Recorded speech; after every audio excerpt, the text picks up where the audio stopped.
All right, so here we are in the ultimate shear, the final shear of our saga of Megillat Ruth.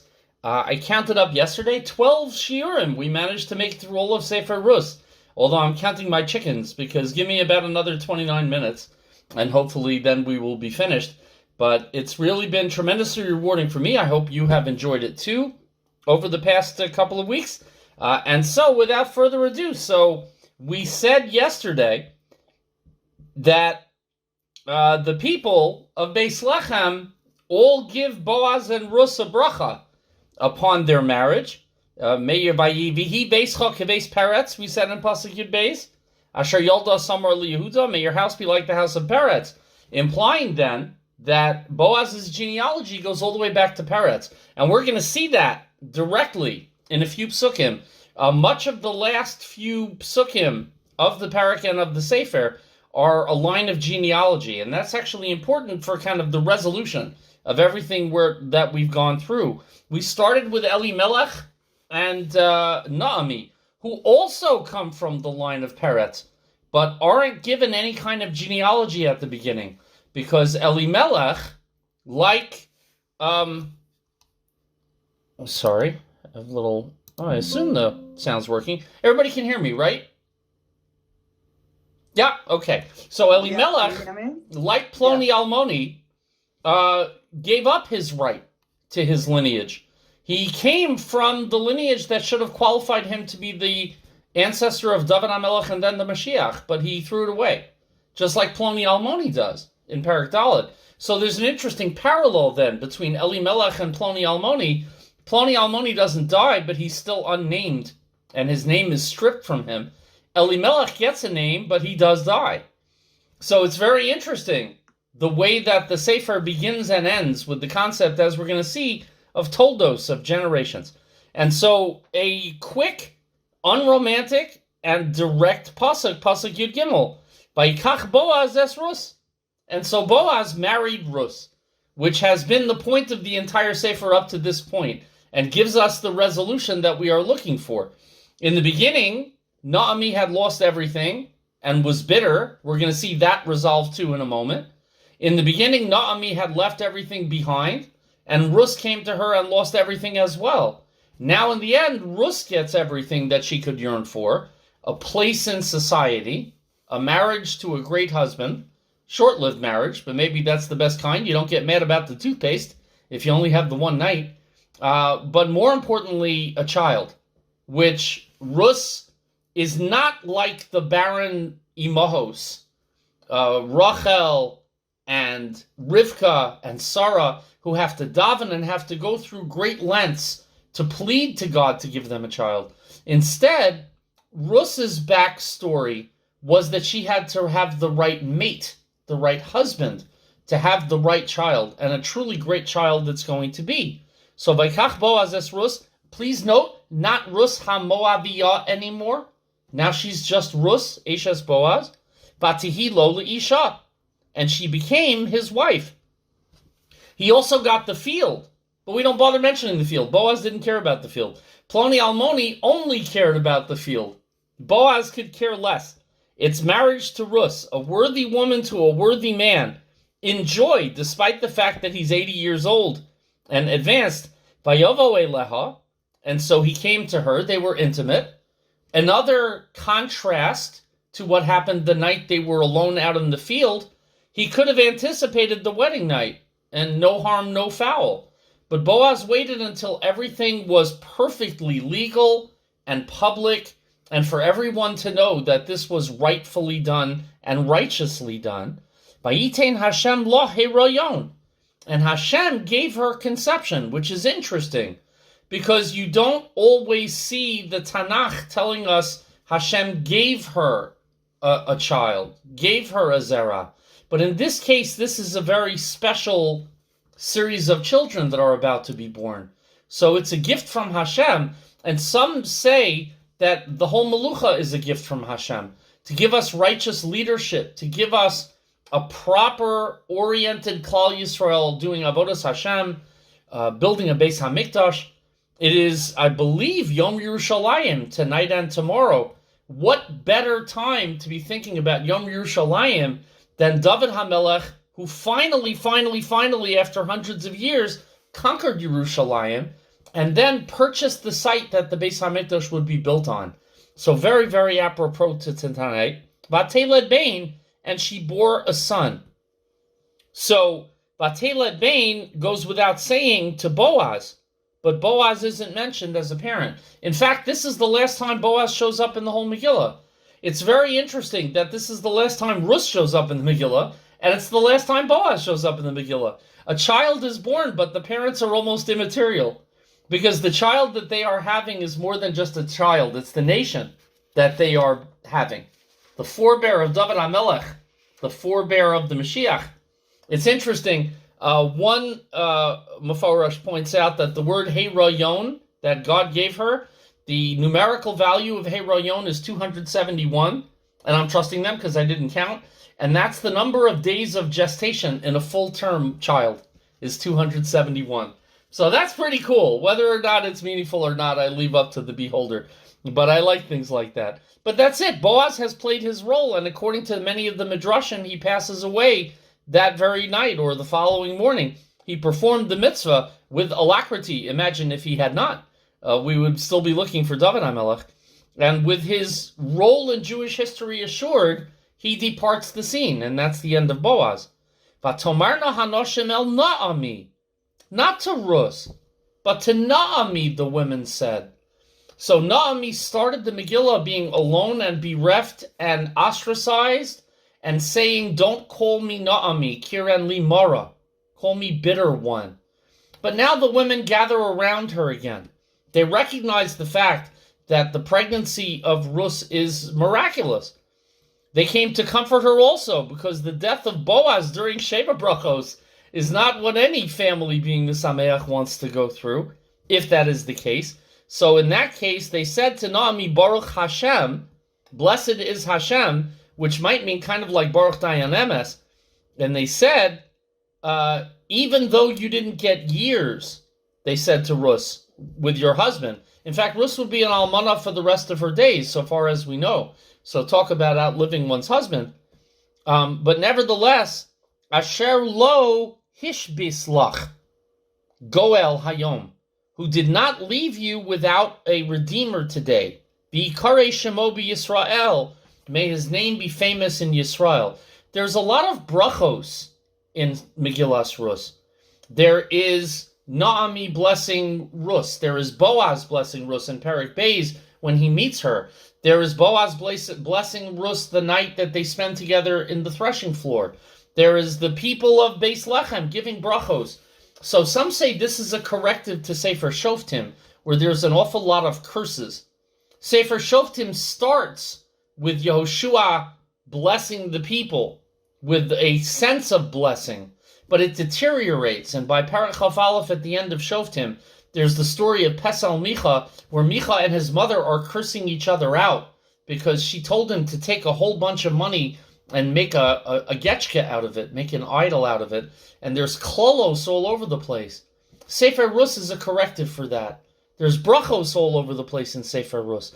Even the passing of Boaz has a chance for fame in Klal Yisrael to be positive. In fact, if you take Loch Goel Hayom, Hishbis Loch Goel Hayom, the last three letters, Loch is a Chaf, Goel is a Lamed, Hayom is a Mem. Take them backwards, you got Melech. So again, they're looking, the Chazal are looking for mnemonics.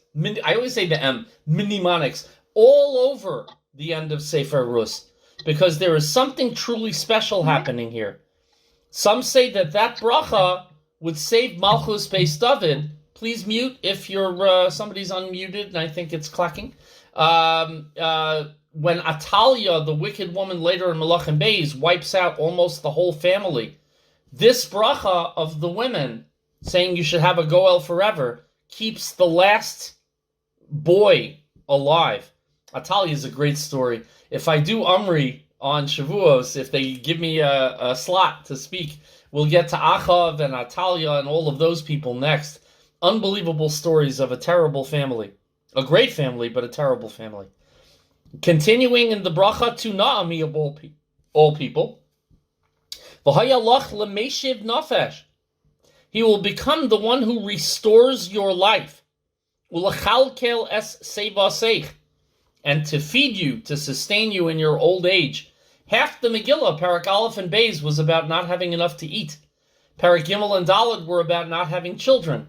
Put them together and you have children who will take care of you when you need to be taken care of later in life. That is something I never knew was going to happen, but it's been interesting trying to be adulting at my age. It does occur, and that's why the blessing of children can be a blessing that is lifelong, even if one doesn't expect it to be yet. Hi chaloseich, they say to Naomi, because your daughter-in-law, Asher ahevaseich, who loves you, Yiladatu, has born a child, has born him. Asher hi tovalach mishiva banim. Rus is better for you than 7 sons would have been. Finally, everybody recognizes what Rus has to offer in multiplicity. The new baby is going to restore your nefesh and is going to bring joy into your life. He'll support you in your old age. He'll do mitzvos. He'll follow in her footsteps for good, just like Rus followed in your footsteps for good. This is a tremendous bracha. This is a huge recognition of everything that happened in the Sefer up until now. He is also the product, we'll see in the math in a little while, of 7 generations from Yehuda who came before him. So there's that Shiva Banim, the 7 sons. And Tov Lach, the 8th generation, will be even better. It is very interesting that this is the first mention of the word love in the entire Sefer. People love to talk about how Megillat Ruth is a Sefer of love, loving kindness, love for each other. But it's not Ruth and Boaz who love each other. The word love is only being used in reference to the relationship between Ruth and Naomi. It is the relationships between women that are the core of this Sefer, which is just fascinating. Boaz is the man who is the mechanism by which redemption can happen. Boaz is the man by which conception can happen. But the true love, not always in life, is between the mother-in-law and the daughter-in-law. The true understanding of what it means to keep Klal Yisrael alive and redeemed is between women in this Sefer, which is fascinating. Megillat Esther doesn't talk about love at all. So everybody who thinks that women's books are romance novels is not paying attention to the Megillos. In the Megillos, the word love is used sparingly and is really subsumed under the greater mission that we all follow, and that women especially seem to follow. In Megillat Esther and Megillat Ruth, it's interesting that Shir HaShirim has love all over the place. That's a man's Megillah, I suppose. And that's a heterosexual model that is being used to explain the feelings between God and Klal Yisrael. And so the love there is also not as physical as the poets feel it is. It's much more spiritual and much more overarching. But in this case, the love between the daughter-in-law and mother-in-law sustains them both. Therefore, Pasuk Tesvav, Tezayin, Vatikach Naomi es hayeled. So Naomi took the boy. Until I was a grandson, I did not appreciate this. But when you've got grandchildren, holy moly, as I've been telling people for 1.5 years, if I had known how incredible grandchildren are, I would have had them first.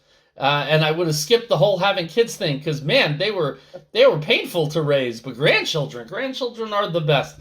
But Naomi is the epitome of the grandmother-grandchild relationship. Vatishi Sehu, and she held him in her bosom. Vatishi Sehu is a phrase we saw earlier in the Megillah being echoed now. A lot of Parak Aleph has echoes in Parak Daled. It is what Dr. Yael Ziegler calls a harmonious Sefer. It starts with discord, it ends with accord, with all the questions being resolved, with all the problems being resolved.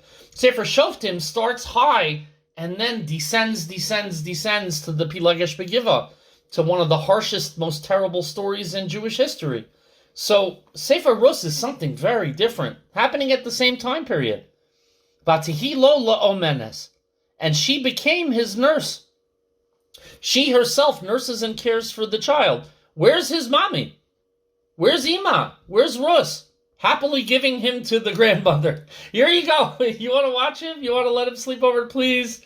Can you? She's a single parent by this point. She's all the help she can get. But more than that, she recognizes the healing qualities that this grandchild represents for a woman who has lost everything. I joke about grandchildren before children, but Naomi was a woman who had children and lost them, who saw them grow from beautiful babies into adults with big problems, problems that ended up being the end of their lives at a young age. The grandchild is a healing in a sense of a presence of a child, but also in a guarantee that the line is going to continue. Naomi has always been begging, waiting for that. Vatikreno lo hashchenos shem lemor. So the women neighbors named the baby. The fact that the baby is named by the women is not an accident. The women assured the continuity. The women kept the family and the people alive. So the women named the baby. And they used to say, Yulad ben leNaomi. A son is born to Naomi. They called him Ben Naomi for a while.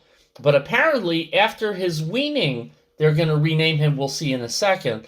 The Chazal point out, that Naomi and Rus were terribly grief-stricken at the death of Boaz, if we follow that pshat, because having come so close and then lost another male and a good man, a man who took responsibility for them, a man who saved them, could not have been easy. And so they're kind of broken, and the neighbor women gather around and embrace Naomi and Rus to themselves. It's a community of women in a way that you don't always see a community of men in Tanakh the same way. And I'm not going to start making big generalities and generalizations about the nature of women friendships versus male friendships, but you don't see them here drinking beer and calling each other names in fun. There's a whole different rhythm to what these relationships are. And that's why the ahava is the ahava between women who truly care for each other in a way that is very different from the kinds of ahava we see with one's spouse or even within the male community, perhaps. And I'm sorry, Melanie, you've got a hand up, and I probably missed it before, so please jump right in. You are muted. Okay, so I just wanted to ask you a quick question. When do we know whether she inherited everything that Boaz, which would also be like they started it, they're dirt poor, they have nothing. Does she inherit everything? There's no further reference. Do we know? And do we know? Yeah, I lost. You're fading in and out. But basically, okay, but so I'll ask a question. Yeah. There's no further reference to the money. There's no further reference to the fields. That was all, it seems, a pretext by Boaz to get Ploni Almoni to step up to the plate and really, to mix metaphors, fish or cut bait.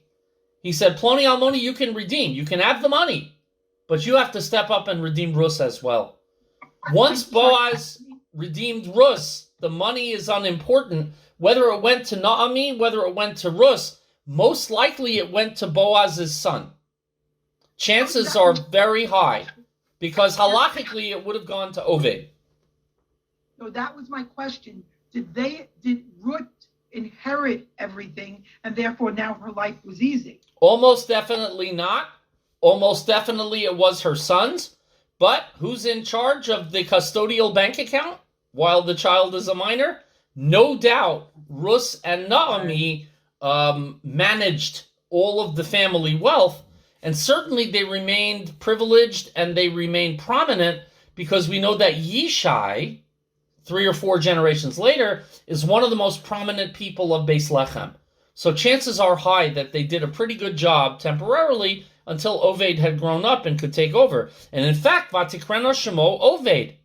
And they, the female neighbors, named him Obed. He's going to be a peerless Eved Hashem. So Obed is right. Hu Avi Yishai Avi David. He is the father of Yishai, who is the father of David. So it's very important that even before we list the generations, we know where we're headed. Spoiler alert, says Megillat Ruth. This is heading to David. All of this was meant to give rise to David HaMelech. When we say Es Tzemach David in Shmona Esrei 3 times a day, that's because we can never forget that although we are a democratic people in America who love democracy and equality and all of us joining in the wonderful system that brought us Donald Trump and Joe Biden, we need a melech, and we need a melech from the family that God chose to be a melech. And it's hard to be in charge of Jews. There's a very famous joke ascribed to Chaim Weizmann back in the 1950s, who was meeting Harry Truman. And Harry Truman said, "You think you've got it bad? You're the president of 3 million people, and I'm the president of 150 million people. You guys are small time. Your problems are minor." And Chaim Weizmann said, but you don't understand. You're the president of 150 million people. I am the president of 3 million presidents. It's very hard to be a Jewish leader. Everybody is second-guessing. Everybody is quibbling. Everybody is arguing. We are a stiff-necked people, and we don't do well with our leadership. We had Moshe Rabbeinu when we made him crazy. So to be the Melech is not always a gift. It can also be a burden. You're an Eved to the people when you're the king. You have great rights and privileges and great ability to take people's land and children and do a lot that Shmuel Hanavi warned Klal Yisrael. You sure you want a king? But at the same time, you have an awesome responsibility and a little Sefer Torah all your own that you have to read from to remind you that you are mortal and that you are not all-powerful. So here we go. David HaMelech later on asks Hashem in the Midrash, how long are they going to incite against me and say he's from a tainted family line? He is descended from Rus HaMoaviyah. So Sefer Rus was written to give imprimatur to David's line and say there is nothing wrong with it. Ve'ela, now the kind of denouement of the book, denouement. Ve'ela toldos peretz. Technically, Eila toldos paretz. Peretz holides chetzron. So we go right back to Yehuda's son, Peretz. And Peretz begat chetzron. There's a lot of begetting. Why don't we mention Yehuda? The Medrash says because it might be embarrassing if you mention Rus and Tamar in the same breath of lineage because of the funny way Tamar started to conceive children from Yehuda and all of that. Peretz was born from Yehuda's first wife. Eventually, he and Tamar together. Wasn't Peretz born from Yehuda's first wife? No, that was Onan and Shelah. I'm sorry. Peretz is born from Tamar. And they didn't want to possibly embarrass him by going back and bringing up the Tamar incident.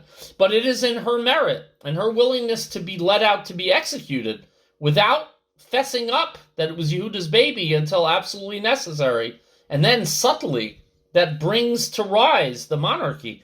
The Medrash says monarchy stemmed from non-Jewish women to leaven, this is weird, their father's Jewish compassion with an element of cruelty necessary to exact vengeance on the outside world. I'm not sure I would go with that Medrash. I would say maybe the opposite. You know how it is when you just dip into the same gene pool over and over and over again, is you get certain genetic weaknesses. Sometimes you have to spice up the genes. And sometimes women like Tamar from a Kanaani Ushmo Shua, sometimes Rus, sometimes even Benos Lot, bring a certain degree of fresh outlook. And we said at the beginning on our first night that we needed an outsider to bring us together because the insiders couldn't do it. We were just too riven apart by Jews never do this, but by squabbles within the community. We needed somebody from the outside. So, these are the toldos of Peretz. Very interesting. Eila toldos is a phrase that comes up in Sefer Bereshis over and over. But when it comes up in Sefer Bereshis, Eila toldos is used for a wicked son, and then Eila toldos is used for a good son who becomes the lineage of Klal Yisrael. It says, Eila Toldos Yishmael. And only after that, after the end of Chayei Sarah, does it say Eila Toldos Yitzchak. It says Eila Toldos Esav in Vayishlach. And only after that, in Vayechi, Eila Toldos Yaakov. So Eila Toldos can be a great statement about generations, or it can be a statement about generations that slough off. There are only 2 times Eila Toldos comes up without a wicked son first. Eila Toldos Aharon and Eila Toldos Peretz. And both of those are very special leadership roles. Eila Toldos Aharon, I think in Sefer Bamidbar, might be Sefer Shmos, but Eila Toldos Aharon is the priesthood. Eila Toldos Peretz is the Melucha. So there's an echo, and a very conscious echo, that the generations, the chosen generations, are the ones that we rely on. There's a Kohen DNA gene for Kohanim that they discovered about 20 years ago. And I find that to be hugely reassuring. We don't have priests because somehow they feel a calling. We have a family that was chosen, and they have maintained their yichus all the way through galus and heck and high water in a beautiful way. So much so that it's imprinted on their cells. DNA is every bit of you. Every bit of a Kohen is a Kohen, so he can't go to a funeral. He's got kahuna in his genes. And Melucha apparently is much the same way. Peretz holides Chetzron. Peretz begat, gave birth to Chetzron. He didn't give birth, of course, but he and his wife conceived Chetzron. The Chetzron, the last several sukkim just run straight through. Holid es Ram. Viram holid es Aminadav. Very famous Judah names being listed in the list here. Ba'aminadav holid es Nachshon. Nachshon ben Aminadav, famous of course for the Yam Suf. The Nachshon holid es Salma.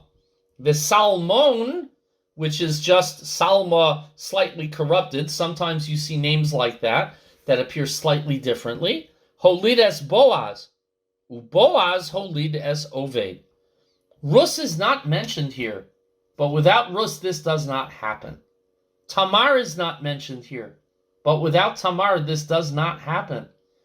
It's not second-class citizenship to be a woman. In fact, it is the honorific place as the Eim Shel Malchus that is the only thing that made this possible. And Megillas Ruth, I believe, in my feminist soul, I believe that is intentional to make sure that we appreciate what it means to not appear in the last 4 psukim. Because the last 4 psukim don't need to mention Rus if the entire Megillah is called Megillas Ruth. Because we know who's really responsible. And Boaz is pretty great. But Boaz had Oved, Oved holid es Yishai. Yishai holid es David, says the end of the... quick, Kaddish Rabban. And Yishai eventually had David and 7 other sons who Shmuel Hanavi thought should be king first. And God said, which one of these sons would you pick? And Shmuel picked the oldest. And God said, nah, not him. The second son, he's very strong. Nah, not him. Because I see in their hearts and you only see what they look like. I picked the red-headed guy with the ruddy face. I picked the runt of the litter, son number 8. 8 is one more than is natural. Is he 7 or 8? Oh, I don't remember. But I picked the son. Shmuel, before that, had said to Shaul HaMelech, Shaul said, Ayeh haroeh, where is the seer? And Shmuel said, Ani haroeh, I am the seer. And it says in the Rashi, right there, God said, oh, you're the seer? Let's see how well you see. One thing about this sefer is men don't always see so clearly. Neither do the women of the town initially. But slowly, like an onion, we peel back the layers. And the end, the last word, David. All of this has been leading to David. Without David, none of this is necessary. But without David, we are not redeemed. Because the 2 words that come up most in Parak Daled are shame, a name, and Goel. We need the name of the Goel. We need everybody to have a name, including Rus, who is no longer Rus HaMoaviyah. And we need the Goel desperately, and that's David HaMelech himself. So Ad Kan, Megillas Rus, 7:32. Pretty good. One. And hang on a second. Let me just turn off the recording.